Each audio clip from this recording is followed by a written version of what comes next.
And Cyril Ramaphosa has assured South Africans that government is working to restore stability at Eskom and ensure its capability to deliver energy.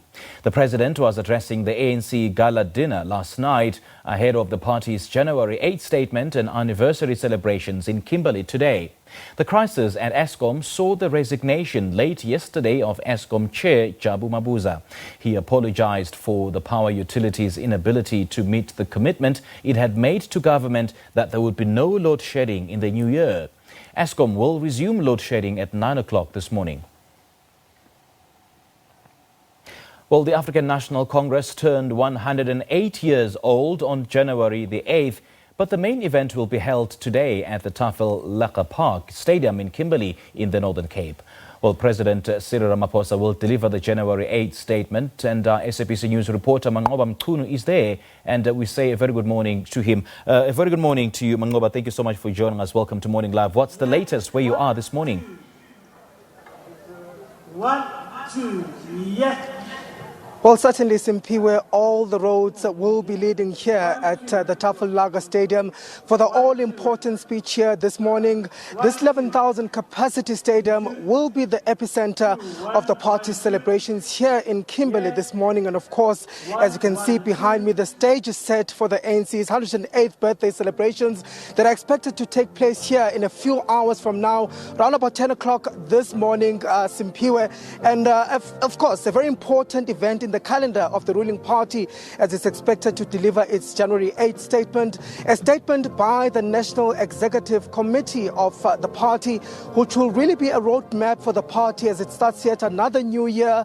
And we certainly expect President Cyril Ramaphosa to deliver that statement this morning, which will really be a reflection and an introspection for the governing party as it celebrates yet another milestone. But more importantly, I think, in the speech today, what we expect, Simpiwe, is for the president to set out the priorities for the ruling party that it will be focusing on this year, and of course some of its priorities for the governing party and the government that it leads. We also do expect to hear what will be some of the tasks and the activities that the party will be spearheading this year in addressing some of the major issues affecting communities, the issue of service delivery being one of them, but I think more importantly, how it plans to deal with the rising scourge of gender-based violence and high levels of unemployment, an issue, of course, which really featured high on the issues raised by the community members here in Kimberley during their interactions with the president in the lead-up to this event that is taking place here today. So we really expect a deep introspection and a look at what the party has achieved since last year and how it plans to address some of these pressing issues facing the country, one of the major ones, of course, being the ailing economy, what President Cyril Ramaphosa plans, what are his plans to deal with the economy and just how it is that he plans to deal with unemployment. But I think importantly, the issue of Eskom also expected to feature here. Of course, this is a big issue that has sort of stolen the spotlight a bit from the celebrations here.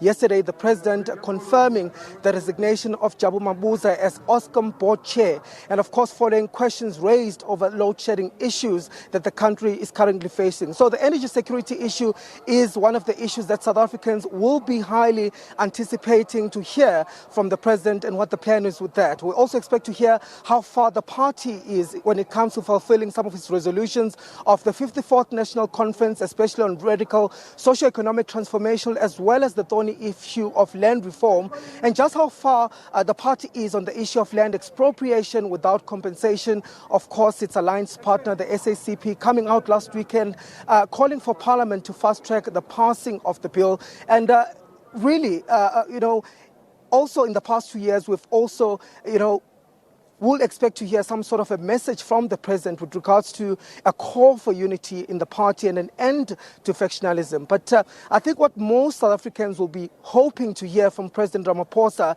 is just how far his government is in dealing with the issue of corruption and also state capture, and whether it has done enough to clean the public institutions as promised in last year's speech. So certainly we're expecting over 25,000 people to listen to this speech. Some of them will be seated here at this stadium, and some in the overflow stadium that is just adjacent to this particular event. The event is set to start at 10 o'clock this morning with the gates opening in about an hour's time or 30 minutes time from now. Well, Manqoba, I'm going to let you go, and we'll certainly chat to you a little later on the show. Thank you so much for your time. That was SABC News reporter Manqoba Mchunu, just setting the scene for us for the ANC's main celebrations and at the Kimberley in